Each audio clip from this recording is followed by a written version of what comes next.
Magandang umaga po sa ating lahat. Happy Lord's Day and also Happy Resurrection Day sa bawat isa. Sa ating pong pagsisimula ngayong umaga, buksan po natin ang ating mga Biblia sa isang resurrection passage na matatagpuan po sa John chapter 20 verses 24 to 29. At ito po ang ating magiging call to worship ngayong umaga. Again, John chapter 20 verses 24 to 29. Now Thomas, one of the 12, called the twin, was not with them when Jesus came. So the other disciples told him, "We have seen the Lord." But he said to them, "Unless I see in his hands the mark of the nails, and place my finger into the mark of the nails, and place my hand into his side, I will never believe." 8 days later, his disciples were inside again, and Thomas was with them. Although the doors were locked, Jesus came and stood among them and said, "Peace be with you." Then he said to Thomas, "Put your finger here and see my hands, and put out your hand, and place it in my side. Do not disbelieve, but believe." Thomas answered him, "My Lord and my God." Jesus said to him, "Have you believed because you have seen me? Blessed are those who have not seen and yet have believed." We are blessed indeed, mga kapatid, because even though hindi natin nakikita ang Panginoon ngayon through our physical eyes, sa ating mga physical na mata, but by the grace of God and by the working of the Holy Spirit within us, we are certain, sigurado tayo, lubos tayong nananampalataya by faith that Jesus is alive. Jesus Christ, after dying for our sins, matapos siyang pagbayaran ng ating mga kasalanan, siya ay muling nabuhay. Sin and death was defeated by our Lord and Savior Jesus Christ. That's why this morning, like what Thomas has confessed, when he saw and touched the resurrected Christ, we will also confess, sama-sama nating idedeklara, Jesus Christ, our Lord and our God. And as His people, as His church, bilang Kanyang mga idiniligtas, we will worship the Lord this morning. We will glorify the name of God. Dahil ang ating tagapamagitan, tagapagligtas, at Panginoong Jesus na namatay para sa ating mga kasalanan, ay muling nabuhay. He is alive. He is risen. And because of the resurrection of Christ, we also have the resurrection, hope of resurrection, life everlasting. At dahil dito, naway tumugon po tayo ngayong umaga ng tunay at tapat na pagkilala at pagsamba sa ating dakilang Diyos. Tayo po ay manalangin. Aming Diyos, ngayong umaga, kami po ay tunay na nagpapasalamat, nagagalak, at patuloy, Lord, na nagsiselebrate Because our Lord, Savior, Jesus Christ, has risen from the dead. At dahil siya po ay muling nabuhay, ito po ay katagumpayan para sa aming mga nananampalataya. Na pinagbayaran niya ang aming mga kasalanan.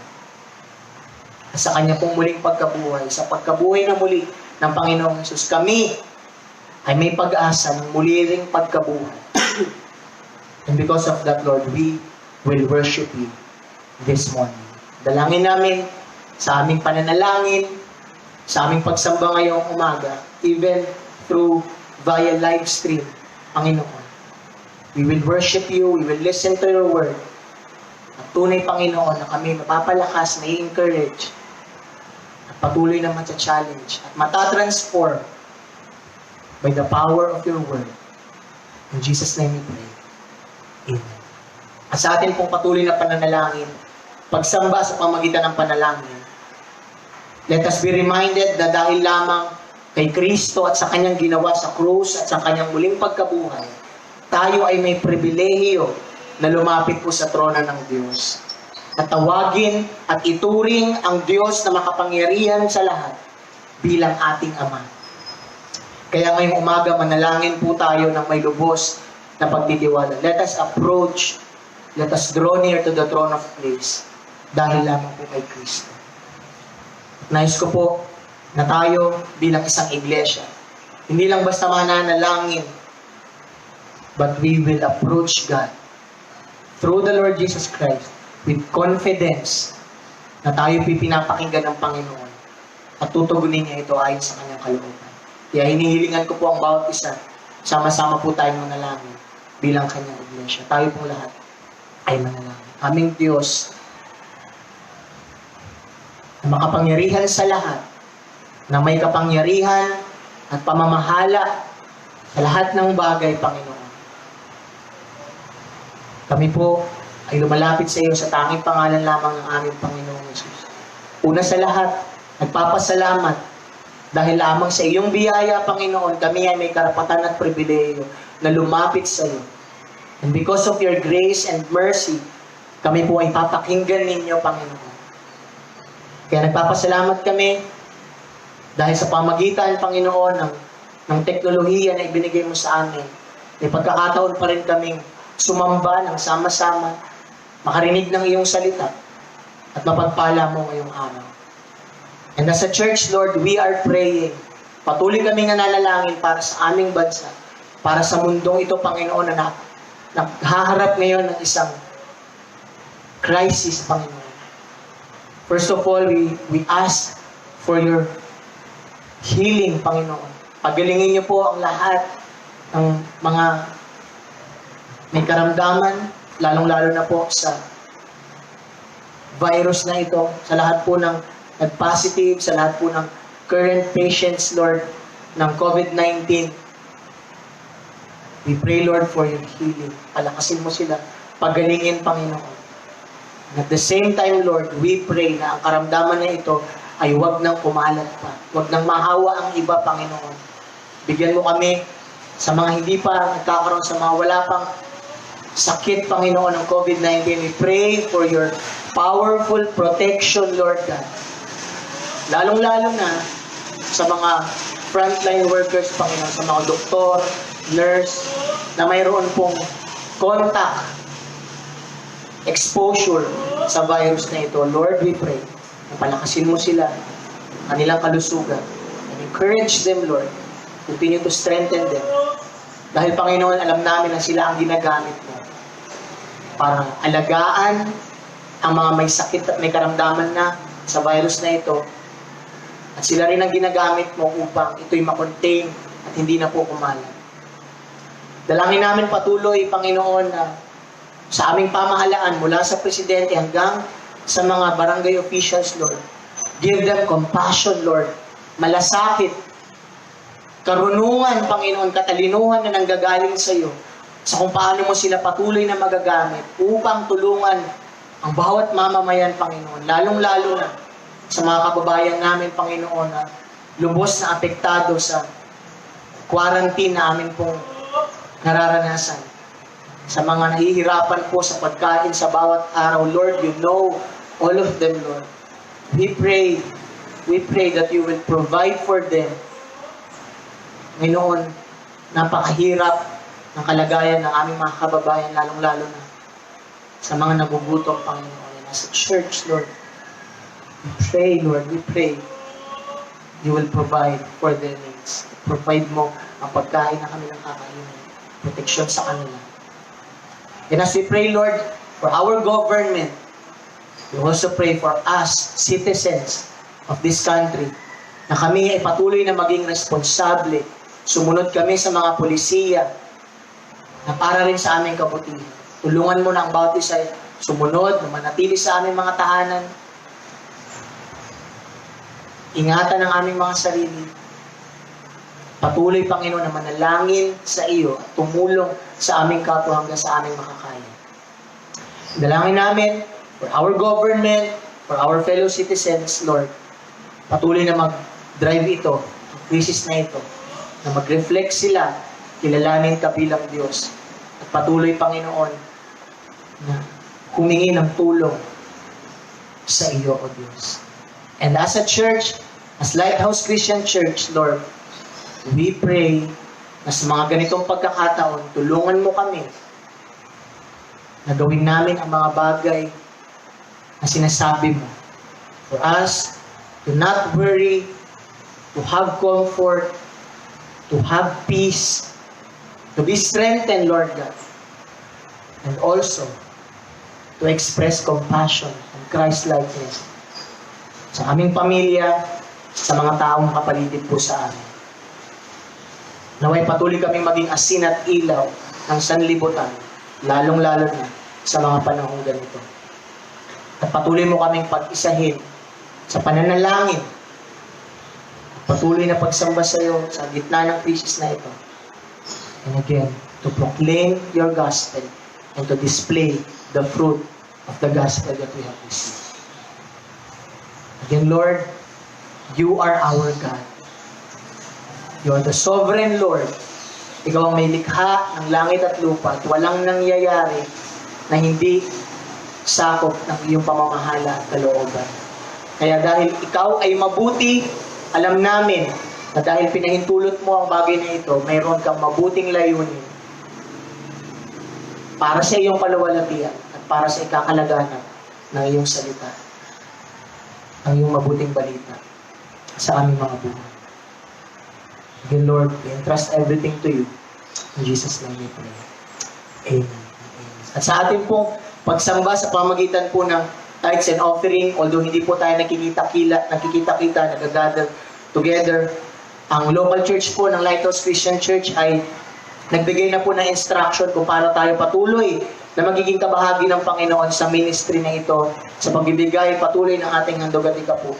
And it is very encouraging na marami na po tayong natutulungan sa tulong po ng Panginoon.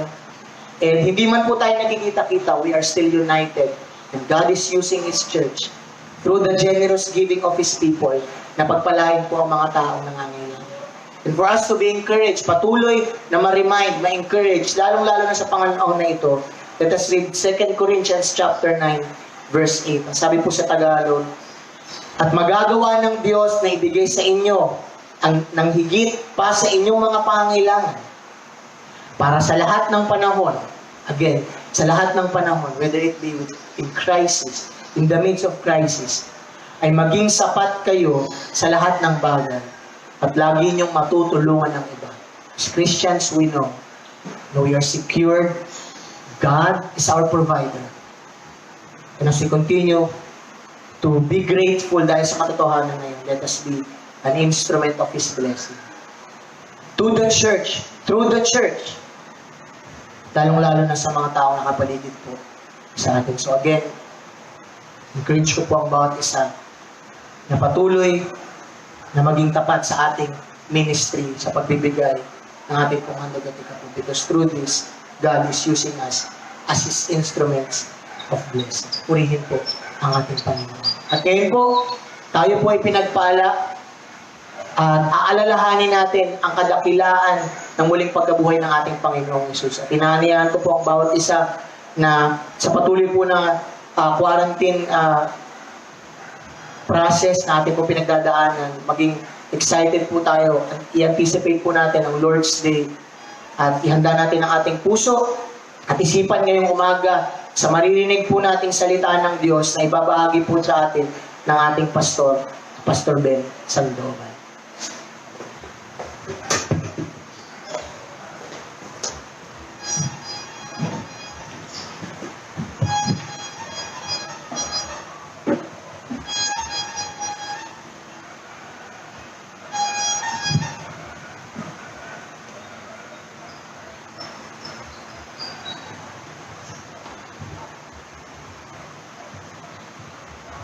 Muli, magandang linggo ng muling pagkabuhay sa ating lahat at umaasa ko na tayo pong lahat ay buhay na buhay at sama-samang mag-aaral ng salita ng Panginoon.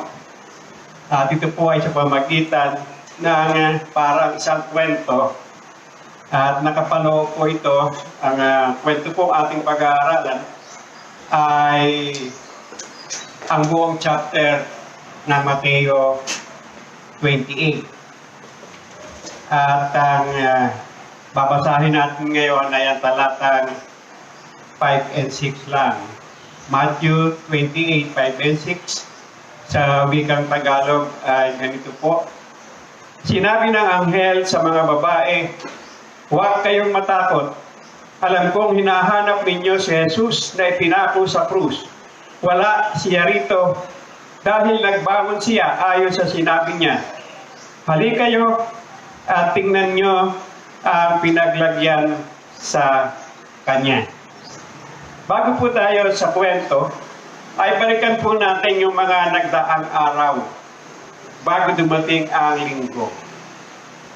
Huwebes po ay sama-sama si Kristo at ang kanyang mga alagad para sa yung tinatawag na huling hapunan. Dito po niya sinabi na may isang magkakanolo sa kanya, magtataksil sa kanya. Sinabi rin po niya rito na iiwanan ninyo ako, magtatakbuhan kayo, iiwanan ninyo akong mag-isa. At sumagot po si Pedro na sinabi, Panginoon, kahit layuan kayo ng iba, ng marami, hindi ko kayo iiwan. At sinabi ng ating Panginoong Hesus kay Pedro, sinasabi ko sa iyo, Pedro, bago tumilaok ang manok ngayong umaga, ako ay iyong itatatwa. At pagkatapos po noon ng huling hapunan, kung saan ay bahagi niya tinapay at sinabi niya ng kanyang katawan, ang alak na inumin ay sinabi niya yun ang kanyang dugo ng bagong tipan. Pagkatapos po noon ay nagpunta sila sa bundok sa hardin ng Gethsemane at doon po ay nanalangin siya. Isinama niya yung kanyang tinatawag na inner circle, si Pedro, si Juan, ang magkapatid na Juan at Santiago. At sila po'y umakyat pa sa bandang itaas ng bundok at doon ay nanalangin. At sinabi ni Jesus na dito muna kayo, bantayan ninyo ako habang ako'y nananalangin. At sa kabuuan po noon ay nakatulog sila lahat. 3 beses po tumigil sa pananalangin ng ating Panginoong Jesucristo para gisingin sila. At sinabi, hindi ba ninyo ako papantayan ng kahit isang oras lamang? At habang siya po'y nagsasalita, dumating na po si Judas kasama yung mga dadakip sa kanya. So, sinabi lang doon na sa panalangin ay parang pinagpapawisan ng dugo ng ating Panginoong Jesucristo. Napakatindi po ng kanyang nakipag-ipag-usap sa Ama sapagkat alam niya na napakatindi ng kanyang pagdadaanan na pagdurusa. So, Biyernes po, madaling araw noon, yung dumating ay dumating ang mga sundalo na pinagkanulo siya ni Judas sa pamagitan ng halik. Dinakip si Jesus, dinala kay Caiaphas, na siyang punong pari noon, at habang siya ay hinihintay na likisin, ay piniringan siya, ginuroan, sinuntok, sinampal, at sinabi, kung ikaw ay talagang Diyos, hulaan mo kung sino ang mga sumasampal sa iyo. So nilapastangan, nilitis sa Sanhedrin. At pagkatapos doon, dinala po siya kay Pilato upang hatulan.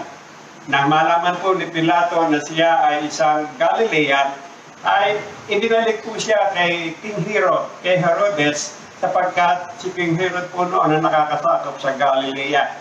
Tuwang-tuwa po si Herod noon dahil makikita na rin niya ang nababalita ang mga himala. At nung hindi po magpakita ang ating Panginoon Jesucristo ng himala, ay nilibak siya at nilait ni Herodes at ibinalik uli kay Pilato. Pagdating kay Pilato, may pagkakataon na mga tuwiran si Jesus, humingi ng pagkakataon na siya ay maligtas sa ganitong sitwasyon, mga tuwiran. Pero noong panahon po yun, tahimik lamang siya dahil inaako na niya ang kasalanan ng tao. At kapag ang isang makakasalanan ay nakaharap sa umuusik sa kanya, wala po siyang masasabi. So,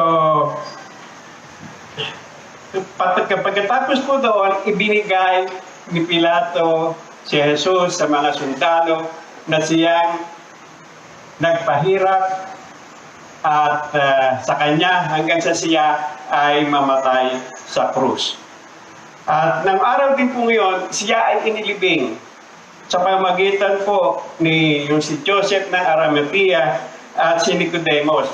Ito po yung dalawang miyembro ng Sanhedrin na siyang humatol sa kanya. Ngunit mga lihim pong mananampalataya ni Jesus. Ang lahat pong ito ay nangyari sa loob lamang ng araw ng Biyernes. Hindi po alam ng mga tao na sila ay sama-samang kumikilos para sa katuparan ng kasulatan. So, Sabado, katuparan po, sinabi po ang lahat ng mangyayaring ito sa Isaiah 53. So, Sabado po, lockdown. Kasi araw po ng mga pamamahinga at lahat po ay tahimik. At Linggo ay dito po mag-uumpisa ang ating kwento na pinamagatan po natin nasaan si Jesus. Kasi ayon sa ating talatang binasa, nawawala siya. So bago po tayo magpatuloy, tayo po isang daling manalangin. Painaming Diyos, Amang makapangyarihan, sa umagang ito, kami po ay tunay na nananalig sa iyo na ikaw ang Diyos ngayon at pagpakailanman. Kaya kami ay patuloy na sa iyo, humihiling, dumaday at humihingi ng tulong sa pag-aaral na ito. Ay lukuban mo po kami ng karunungan mo sa patnubay ng iyong banal na Espiritu, at ang katotohanan mo ang mahayag sa aming mga nakikinig at nanonood ngayon. Sa pangalan ni Jesus, Amen and Amen.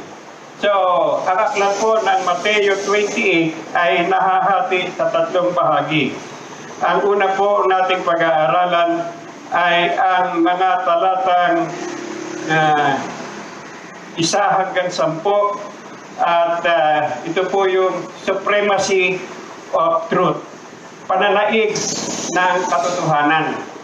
So sa verse 1 po, nakikita natin na mayroong dalawang Maria, si Maria Magdalena, si Maria na asawa ni Cleopas, ang siyang nagpunta sa libingan madaling araw pa upang lagyan, pagyamanin, lagyan ng pabango ang bangkay ng ating Panginoong Jesucristo.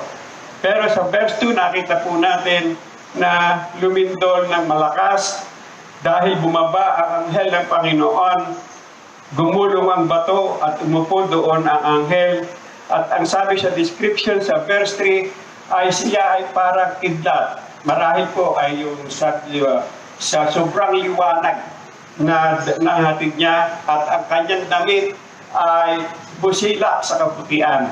Nagpapakita lamang po ito na taglay ng anghel hanggang sa lupa ang kaluwalhatian sa kalangitan. Sa verse 4 po sinabi doon na hinimatay ang mga kawal sa kanilang nakita. Mga kawal na inatasan, inutusan upang pigilin ang manggaganap na sinasabi ng kasulatan, ang sila mismo ang unang nakasaksi sa katuparan nito. Pinabantay sila para pigilan sila ang unang nakasaksi ng katuparan nito. At inutusan niya ang dalawang babae na pumunta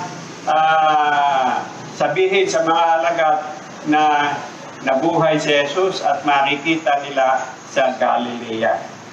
So, yun po, sinabi pa na magkahalong tuwa at takot ang naramdaman ng mga babae. Ano kaya ang mararamdaman natin kung tayo man ay nasa ganitong kapanahunan? Parang napakahirap na damdamin yung natatakot ka, pero natutuwa. Maaaring maramdaman po natin ito ngayon. Natatakot tayo sa virus, pero matuwa tayo dahil nabuhay muli ang Panginoong Jesus. Magalak tayo dahil alam natin na mahal tayo ng Diyos. So, ito po nawa ang maging kaaliwan natin ngayon. Kung tayo man ay may kapatid, kamag-anak, kakilala, kaibigan na Kristiyano na naging biktima ng COVID-19, ay tumasa tayo na ngayon pa ay kasama na siya ng ating Panginoon sa kanyang muling pagkabuhay.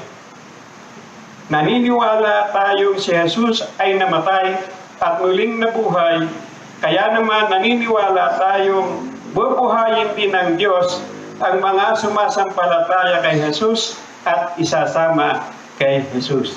Yun po sinasabi ng unang Thessalonica 4:14. So ayaw maniwala ng mga alagad sa kanilang sa ibinalita, sa narinig nilang balita. Ganun man, nagpunta si Pedro at si Juan sa libingan. Naunang dumating si Juan, ngunit hindi agad pumasok. Sumilip muna siya at nakita niya ang damit na ipinambalot sa ating Panginoong Jesucristo. Kasunod niya si Pedro na tuloy-tuloy na pumasok at nakita niya roon na wala na ang Panginoong Jesus. So, nasaan si Jesus? Nakatiklop na ang kanyang damit. Kaugalian daw noon na kapag iniwang nakatiklop ang damit, ang ibig sabihin ay babalik pa ang may-ari niyon. Sa ngayong panahon, hindi pa natin naiisip, hindi pa natin hinahangad na sana ngayon na dumating ang Panginoon para wala na tayo kinatatakutang virus.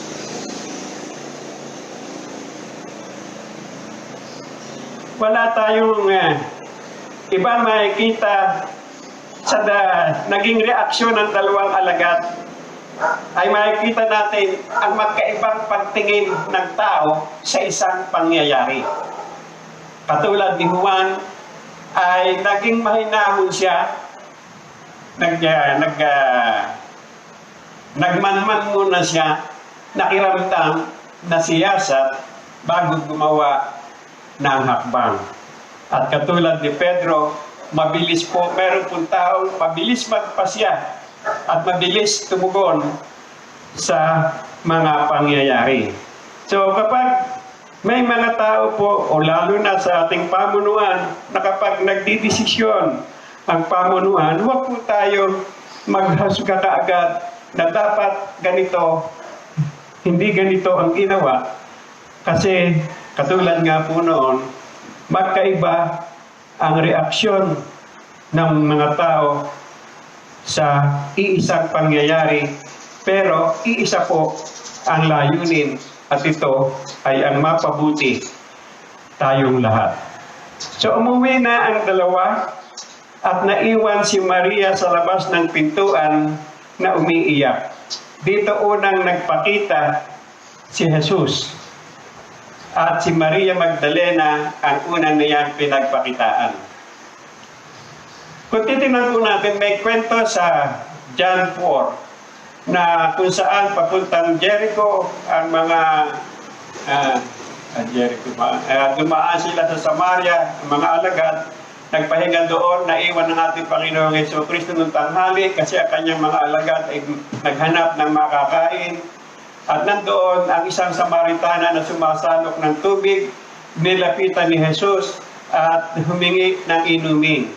Sa kanila pong pag-uusap ay dumating sa punto na pinasabi ni Jesus ay, dalhin mo rito ang iyong asawa.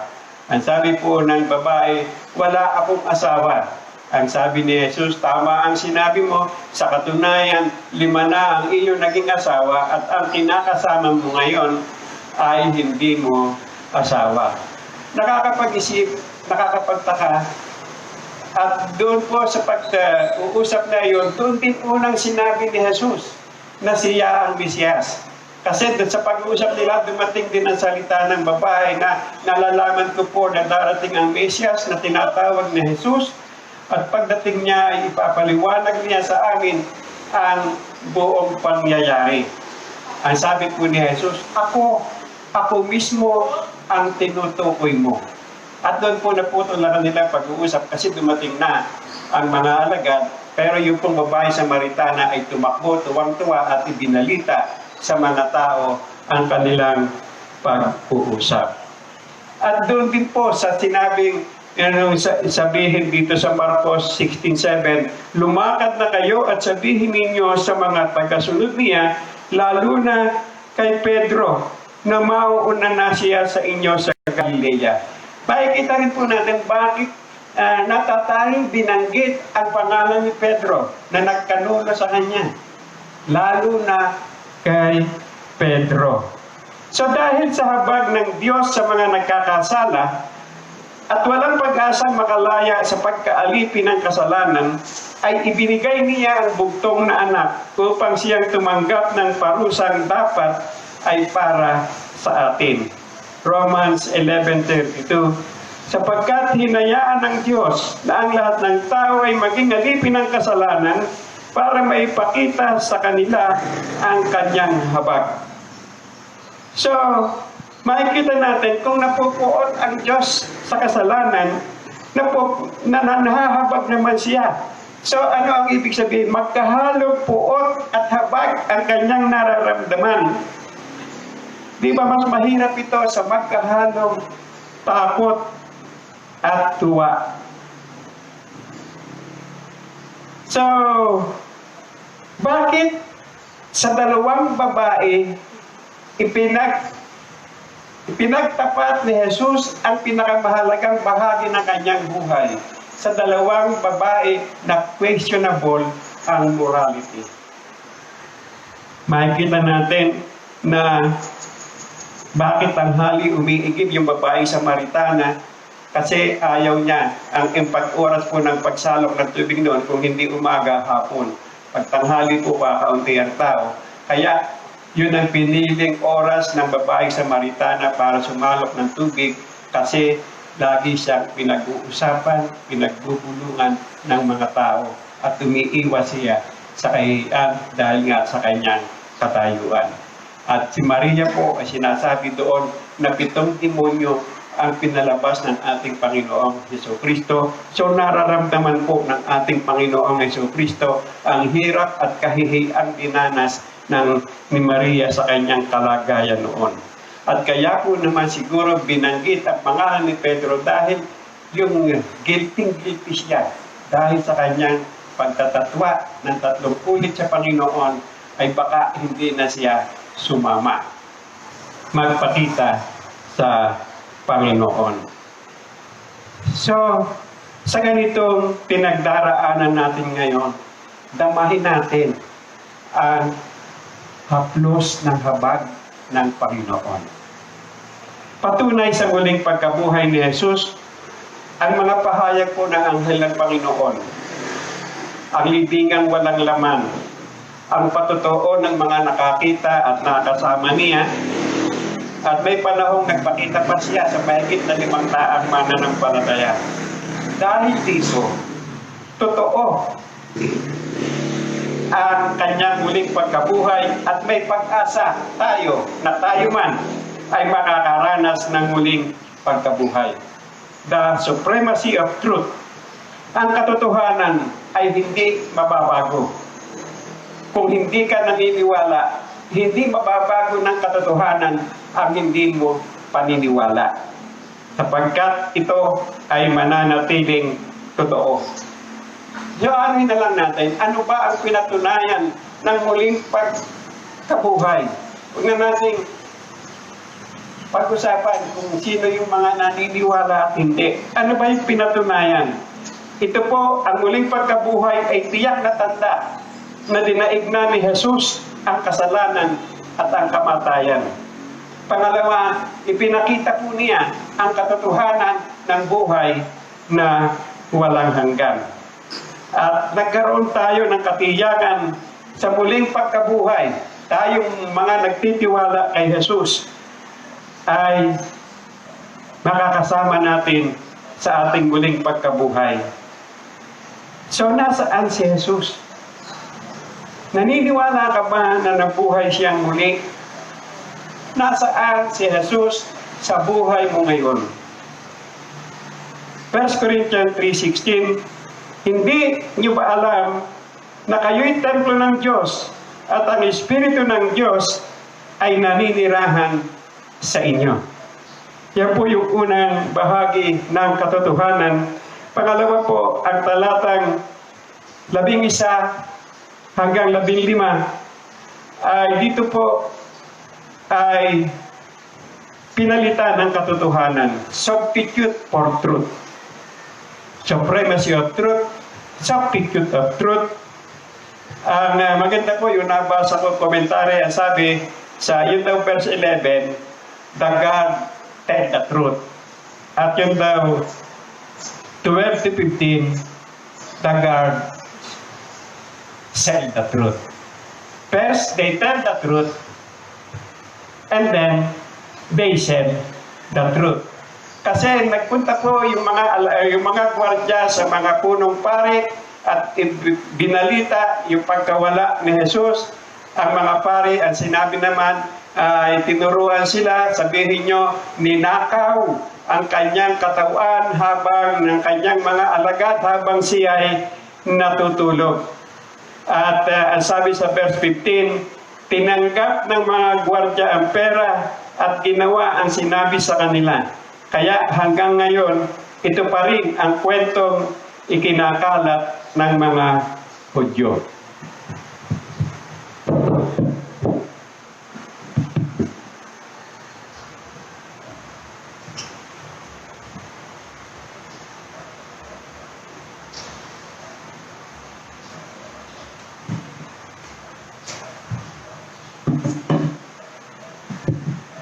Okay, sa ilalim po dito magkatabi yung alcohol at saka tubig. So kapag naramdaman yung medyo gumigiwang na ako, baka yung alcohol lang nainom ko. No? So pag nakita nyo yung bote ng alcohol na yung iniinom ko, sigawan nyo ako. Okay, so yun na nga. So natabingan na ang muling pagkabuhay. Natakpan na ang katotohanan. Ngunit laging may daan upang ito ay maipahayag sa sandaigdigan. Ito ang bunga ng kasakiman, kapalaluan, at kasinungalingan. Dahil sa kapalaluan at pagmamataas ng mga punong pari sa kanilang pagmamarunong, ay lalong lumabas ang kanilang kamangmangan. Ano ang dahilan sinabi? Ninakaw ng mga alagad ang bangkay ni Jesus habang kayo'y natutulog. Hindi ba niyang nalalaman na ang pagtulog ay mortal sin ng mga gwardya? ng mga bantay ang pagtulog. Bagamat sinabi ng mga pari na ako nang bahala kapag sinita kayo, bakit kayo natutulog? Kaya lang, marami sila, lahat pa sila nakatulog. At isa pa, kung natutulog sila, lahat, bakit nila nalaman na ang mga alagad ang kumuha sa katawan ni Jesus? So yun po, doon na lang makikita natin kung ano ang kasinungalingan at kung paano natin malalaman kung ano ang totoo. So sadyang mahirap maniwala ang ayaw maniwala. Kahit alam na nila ang totoo, kahit maraming nagpapatotoo, kahit maraming himala na ang nakita, naranasan, hindi pa rin sila maniniwala kasi ayaw nilang maniwala. So ganito rin ang ginagawa ng mga bulaang mangangaral sa ating kapanahunan. Marami na katibayan ng totoo, ayaw pa nilang ipangaral. Bakit? Kasi nawawalan sila mga alagad na maaaring na siyang nagpapayaman sa kanila. Isa lang ang makikita natin sa ganitong mga mangangaral. Ang sobra-sobra nilang kasaganaan sa gitna ng naghihikahos na naniniwala sa Kanya. Makikita natin sa YouTube kung gaano kayaman yung mga yan. Naglalakihang mga mansyon, hindi lang isa. May mga sariling jet plane. May koleksyon ng mga luxury cars. Naglalakihan ang mga bank deposit. Samantalang ang Panginoon na kanilang ipinapangaral ay wala man lang unan sa kanyang pagpapahinga. Maging ang pinaglibingan sa kanya ay hiniram lamang. Marami pa rin sa mga Kristiyano ngayon ang ipinagpapalit ang araw ng Panginoon sa isang araw na kita. Hindi masama ang magsumikap at magpakasipag, subalit sa kabila ng ating mabuting adhika at kaabalahan, nasaan si Jesus na pinagmumulaan ng lahat, na may kapamahalaan sa lahat? Tinangkang itago ang katotohanan, ngunit may daan ang katotohanan at buhay na walang hanggan. Sinabi ni Jesus, John 14:6, ako ang daan, ang katotohanan at ang buhay. Walang makakarating sa Ama kung hindi sa pamamagitan ko. Nasaan si Jesus? Nasaan si Jesus sa inyong pagpapagal? Nasaan si Jesus sa inyong mga adhika, sa inyong mga plano at sa inyong mga layunin? Nasaan si Jesus sa buhay ninyo ngayon? Yan po ang katanungan. Kayo ang makasasagot sa pagpapatuloy natin, safeguarding the truth. Pag-iingat sa katotohanan. Ito, dito po nakapaloob ang 16 to 20. The resurrection of Christ is the very core of Christianity. The resurrection of Christ is the central post of our faith. Huwag hayaang manaig ang bayat na kasinungalingan tungkol sa muling pagkabuhay. Nararapat itong ingatan at alagaan. Ipahayag ito sa lahat ng hindi na maagaw pang muli ng kasinungalingan. 1 Corinthians 15:17 to 19.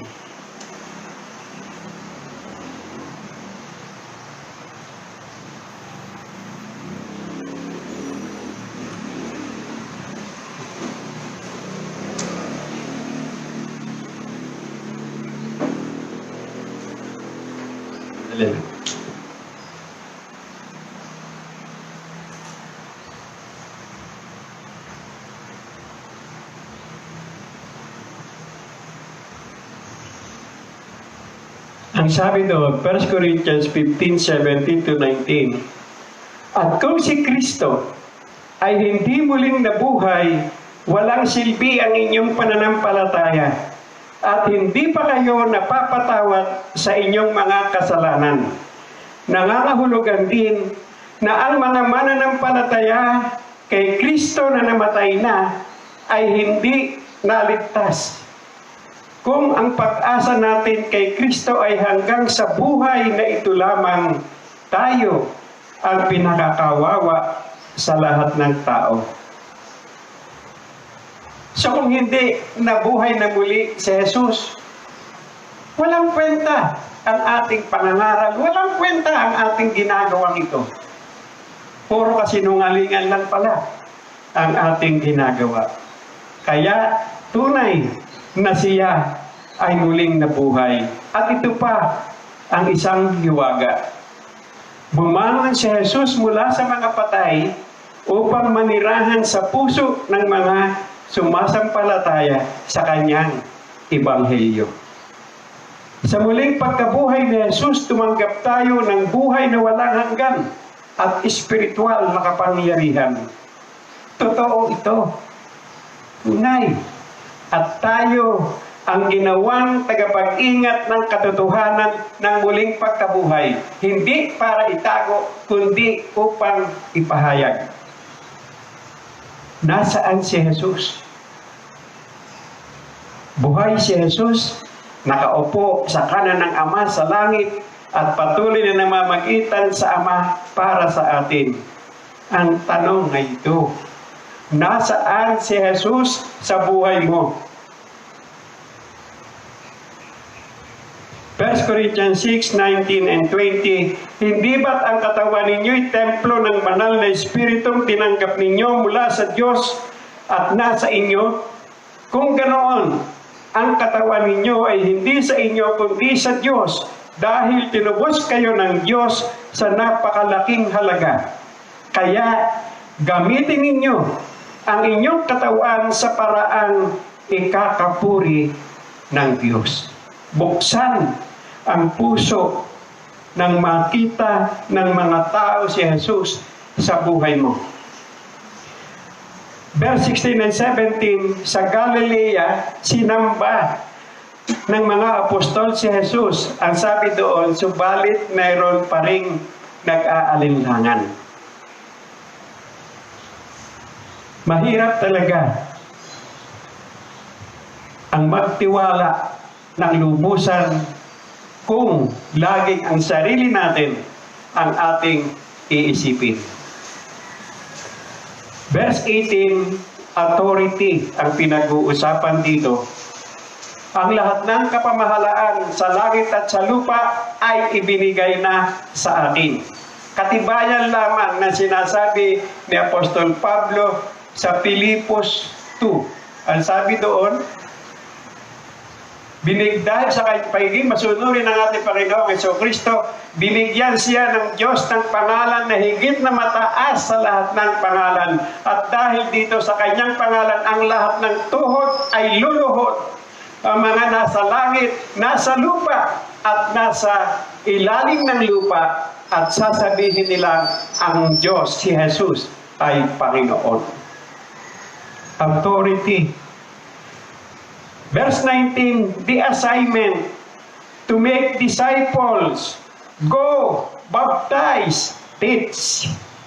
And verse 20, the assurance, His presence with us until eternity. And behold, I will be with you till the end of the ages. Ikaw at ako, tayong lahat ay binigyan ng iisang pangako. I will be with you. Binigyan ng iisang utos. Go. Make disciples. Baptize. Teach.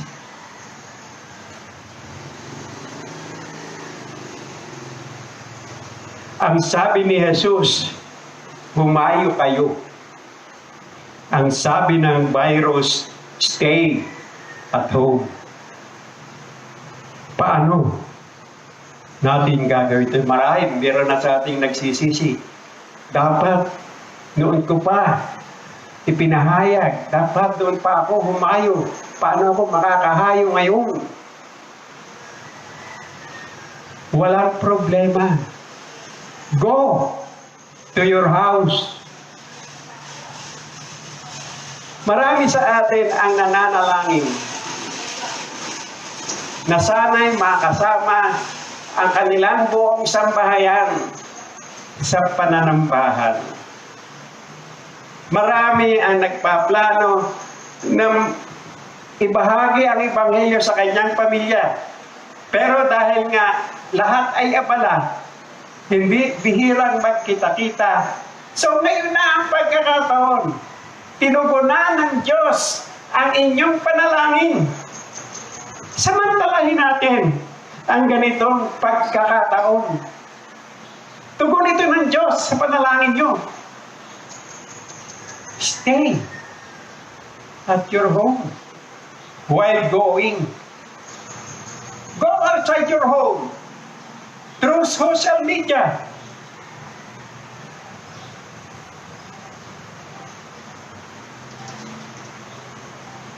In conclusion, huwag matakot, huwag mabalisa. Ang Diyos pa rin ang namamahala sa lahat ng kaganapan ngayon. So maging matatag tayo, huwag patitinag. Alalahanin, isipin mo, ano ba yung mga hilig ko? Ano ba yung kakayahan ko? Ano ba ang aking skill? Ano ba ang kaalaman ko? Ano bang sining ang kinahihiligan ko? Arts. Diba? Ano ba yung arts? Hindi lang yan sayaw, tula, awit. Ano? Pagsusulat. O pipinta. Pwede mong ipinta ang ebanghelyo. Pwede mong isulat. Pwede mong daanin sa pamagitan ng sayaw, sa tula, sa awit.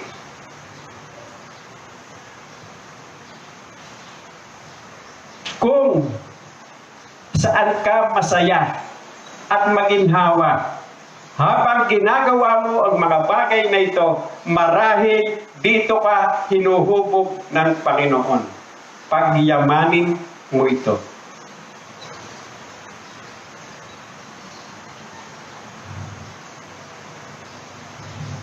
Kaya lang, gamitin mo ito sa ikaluluwalhati ng Diyos. 1 Corinthians 15:58. Malimit ninyong marinig sa akin ito. Kaya nga mga minamahal na kapatid, magpakatatag kayo at huwag manghina sa inyong pananampalataya. Magpakasipag kayo sa gawaing ibinigay sa inyo ng Panginoon, dahil alam ninyo na hindi masasayang ang mga paghihirap ninyo para sa Kanya. Nasaan si Jesus? Nakikita ba siya sa buhay mo? Kung nasa puso mo na si Jesus, buksan ang puso nang makita si Jesus sa iyong buhay. Nasaan si Jesus? Kung wala pa si Jesus sa buhay mo, buksan ang puso. Papasukin si Jesus sa pamamagitan ng pagsisisi at pananampalataya sa Kanyang muling pagkabuhay. Kung nasa iyo man o wala sa iyo si Jesus, iisa ang mensahe ng kwento. Buksan ang puso, ipakita si Jesus. Buksan ang puso, papasukin si Jesus. Panginoon Diyos, maraming salamat po. Tunay nga pong napakabuti mo. Tunay nga po na tunay ang iyong pangako na ang mga salita mo oras na binitawan ay hindi babalik na walang pakinabang. Kaya ako'y naniniwala, Panginoon, na marami sa amin ang nagpapasok sa kanilang puso sa ating Panginoong Jesucristo.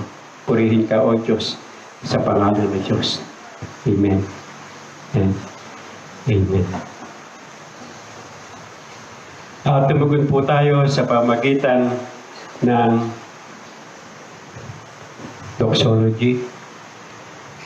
Praise God from whom all blessings flow. Praise Him, all creatures here below. Praise Him above the heavenly host. Praise Father, Son, and Holy Ghost. Now, to Him who is able to keep you from stumbling and to make you stand in the presence of His glory, blameless with great joy. To the one and only God, our Savior, through Christ Jesus, our Lord, be glory, majesty, dominion, and authority before all time, and now and forever. Amen.